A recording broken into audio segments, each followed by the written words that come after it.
الحمد لله رب العالمين والآكبة للمتقين والصلاة والسلام على سيد الأشرف الأنبياء والمرسلين. Bismillahir Rahmanir Rahim. My respected teacher, Mufti Muhammad Shakir Sahib, Maulana Shuaib Sahib, and my brothers in Islam, Assalamu alaikum wa rahmatullahi wa barakatuh. Alhamdulillah, it's Allah's fazl and Allah's karam that for a third consecutive week, Alhamdulillah, we have gathered in the house of Allah subhanahu wa ta'ala to learn about the juristic positions of Salah, and we've been able to talk about some of the essentials of the prayer. Alhamdulillah, before we get into this week's topic and what we'd like to cover, I'd like to request Maulana Shuaib Sahib to begin with the recitation of the Holy Quran. أعوذ بالله من الشيطان الرجيم بسم الله الرحمن الرحيم إنا أعطيناك الكوثر فصل لربك وانحر إن شانئك هو الأبتر آمنت بالله صدق الله العظيم. MashaAllah. Last week we spoke about, Maulana Ubaid spoke about the essentials of ghusl, the fard positions of ghusl, of purification, and then we spoke about the sunan acts. We did the same with wudu. Today's session will be slightly shorter because we're going to complete the topic of wudu and ghusl, and then inshallah from next week we're going to start talking about the other prerequisites one by one as we've been doing from the beginning.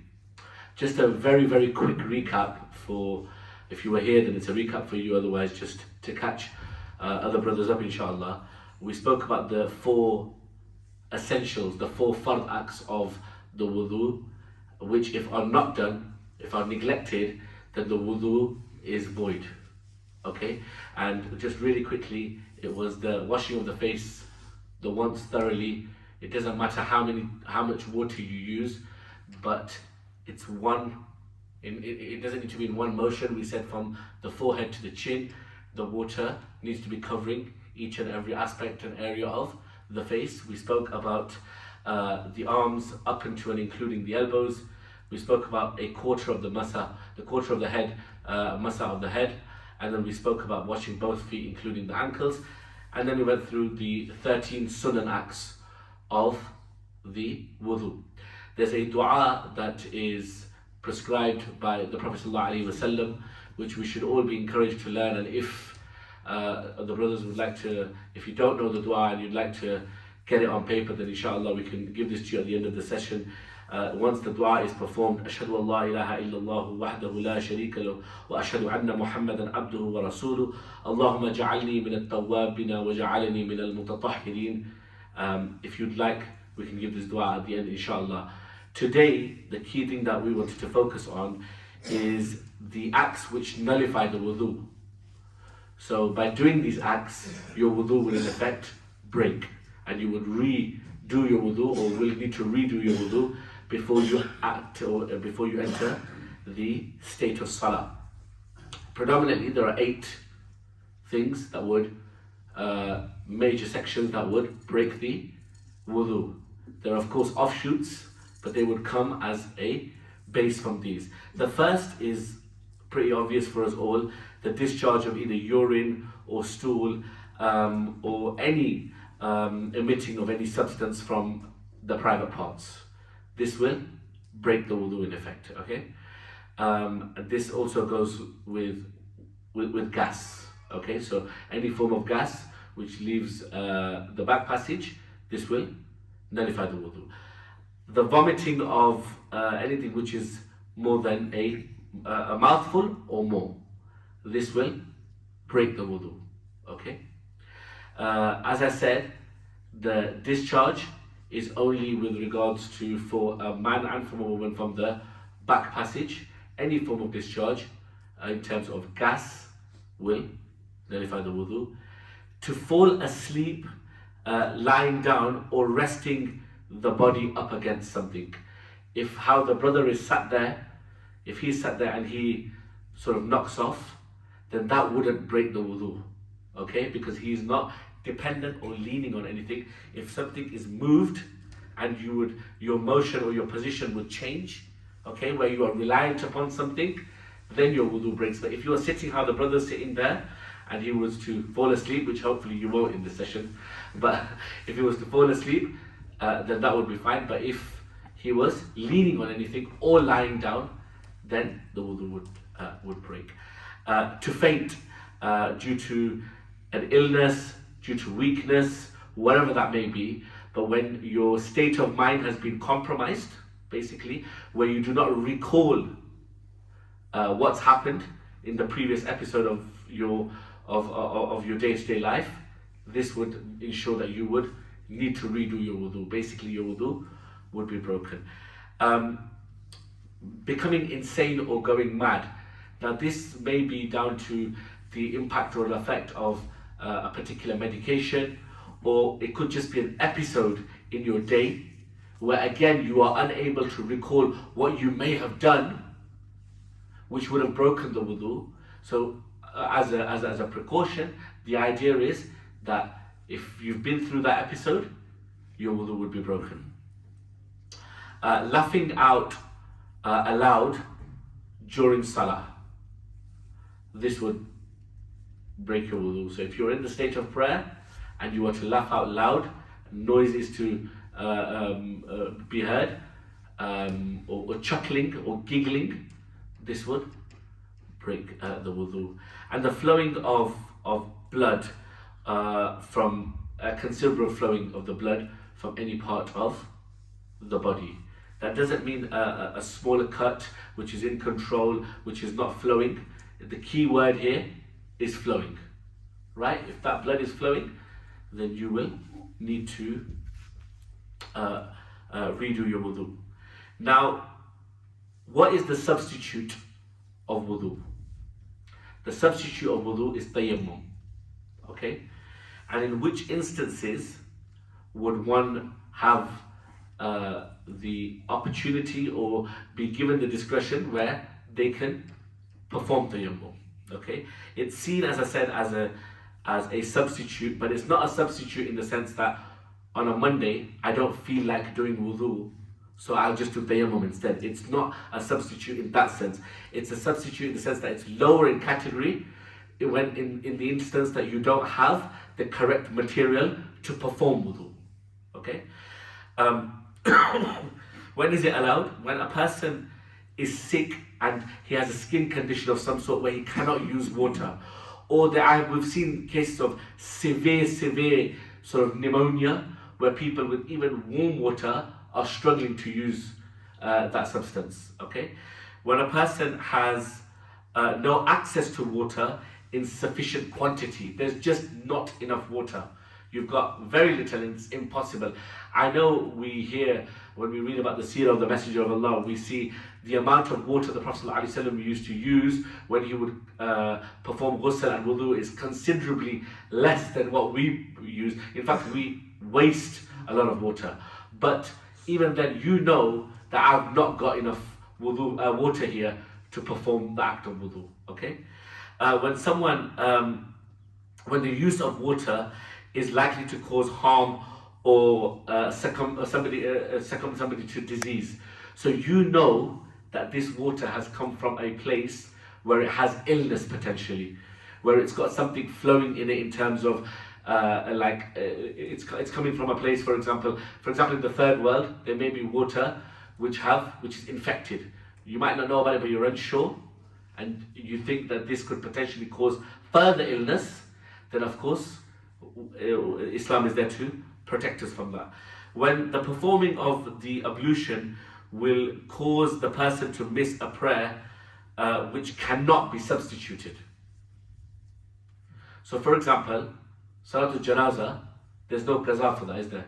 especially amongst the Ahnaf. We also don't do the janazah of ghaib. We don't perform the janazah if the body is not present there.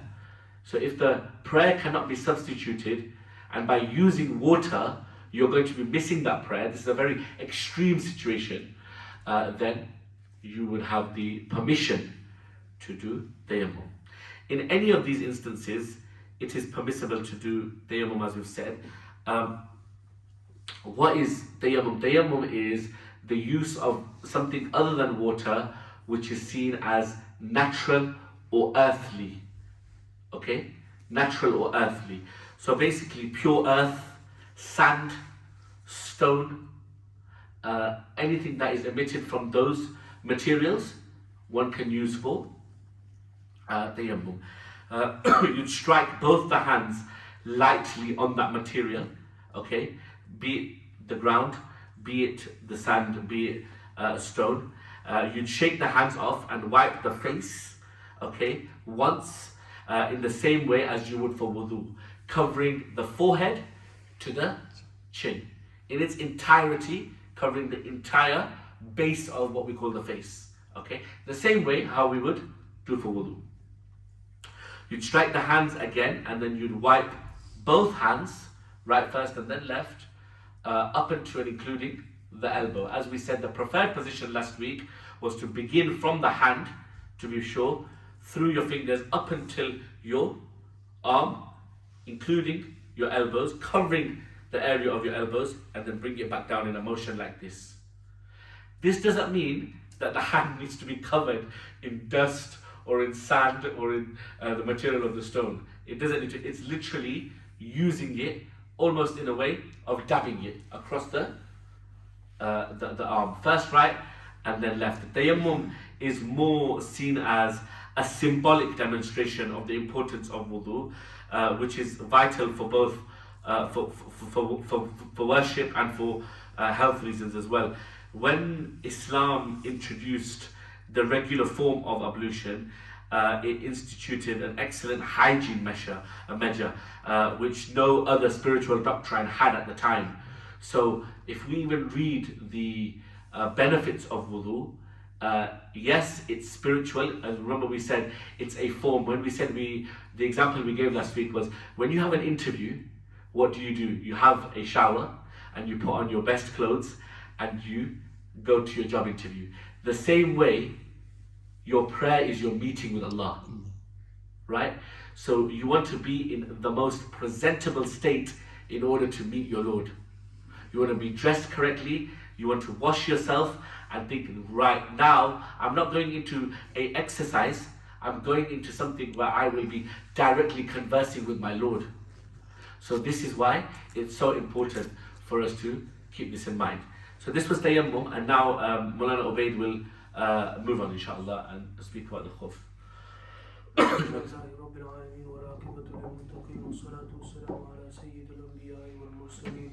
سبحانك لا علم لنا إلا ما علمتنا إنك أنت العليم الحكيم سبحانك لا علم لنا إلا ما علمتنا إنك أنت العليم الحكيم سبحانك لا علم لنا إلا ما علمتنا إنك أنت العليم الحكيم.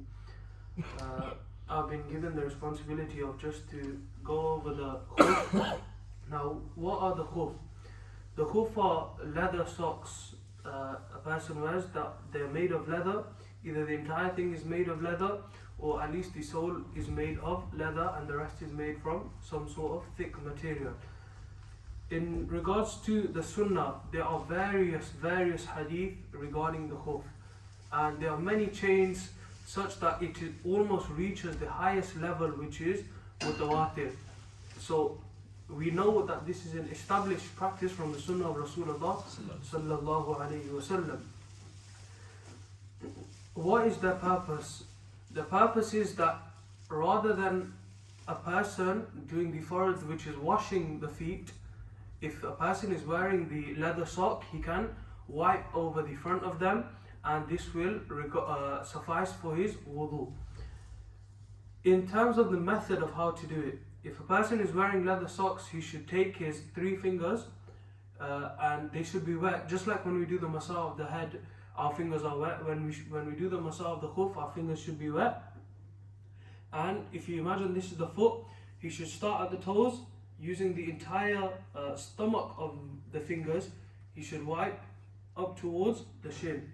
And if a person wipes, let's just say he wipes the side or the heels or the bottom, this will not count as masa. The masa has to be strictly on the top from the toes towards the shin, and using the entire stomach of the fingers. Once a person does this, then he has wudu. So a person would do wudu properly by washing his feet. Then he would apply the leather socks, and then for his next wudu, whenever his wudu breaks, he would do masa from then on.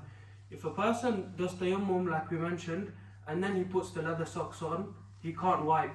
So you have to make sure, or similarly if a person is junubi and then he puts the leather socks on, he cannot wipe over them. He has to make sure that he is completely pure. He's got ghusl and he's got wudu, like normal wudu, by washing the feet. Then he can apply the leather socks, and then the next time his wudu breaks, he can wipe over the leather socks.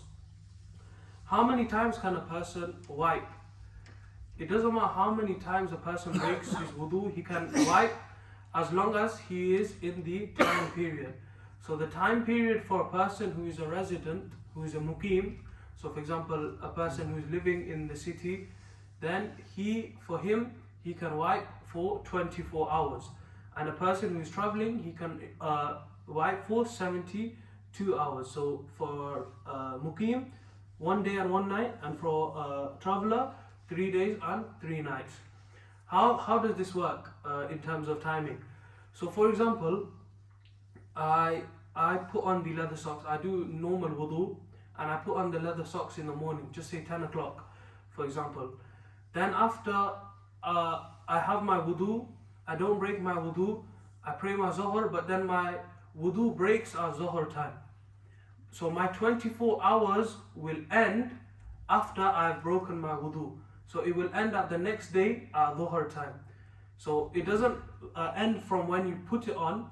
The 24 hours starts counting from the first time your wudu breaks after putting them on.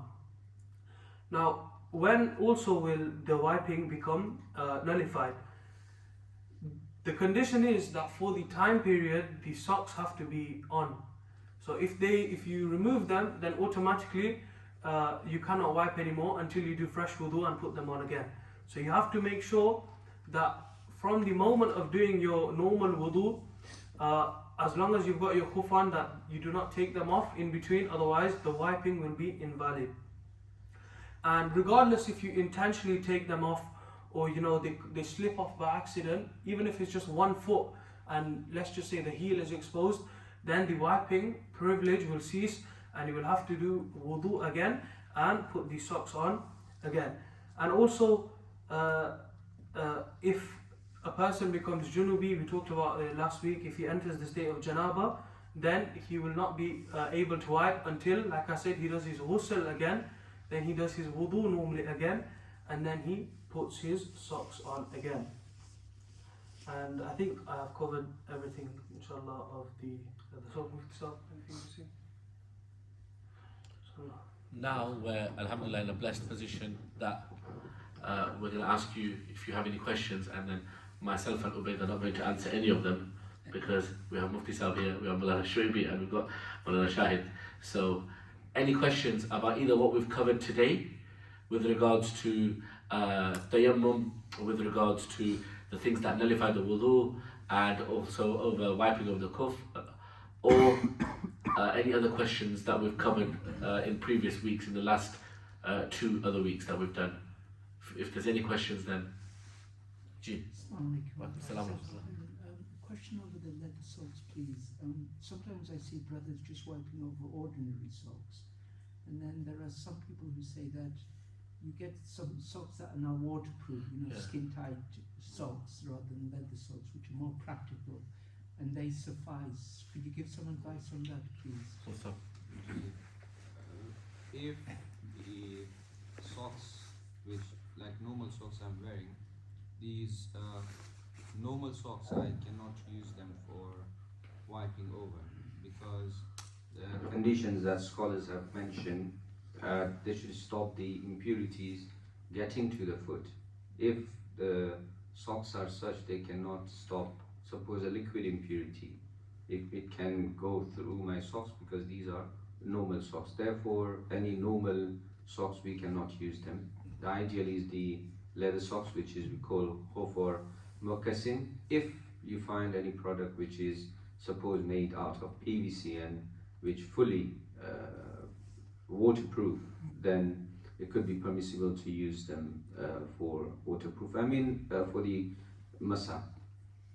Use of moccasin is very useful for some of the brothers who work in certain places where they don't have the wuzu facility, because most of the time we or the brothers miss their salah.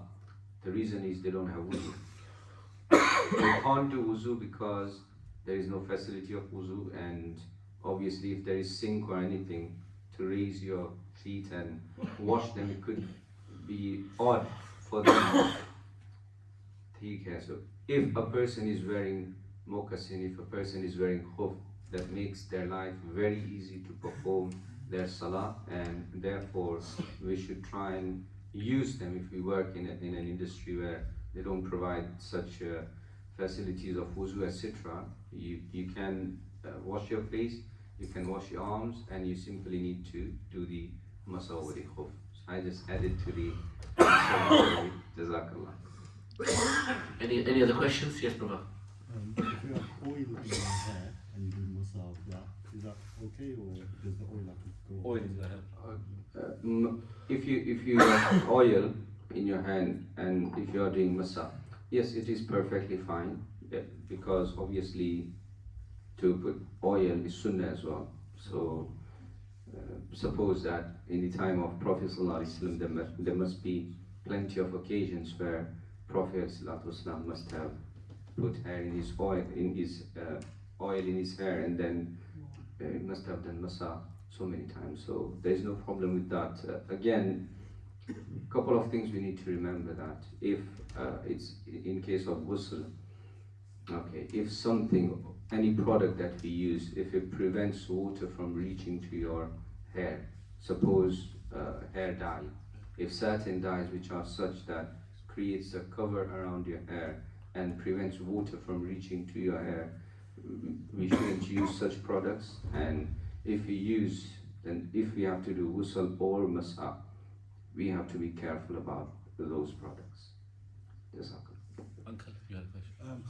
Can you have wuzu, can you make wuzu while having a shower? You mean with the ones having a shower? They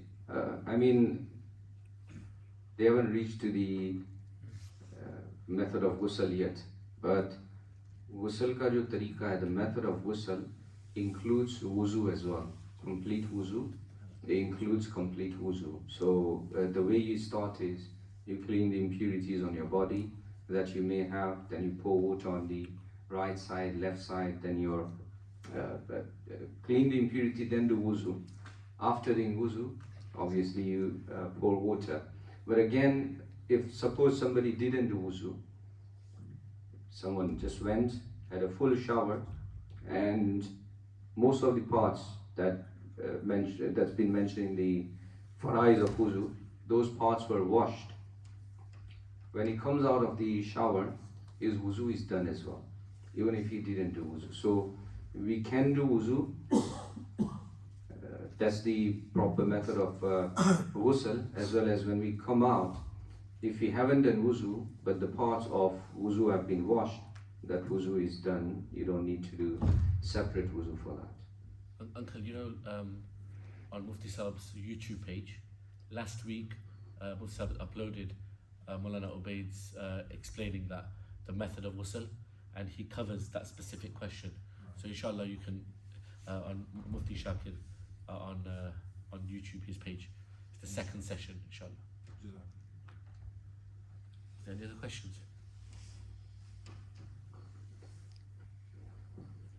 Jazakallah. No? Conclude that.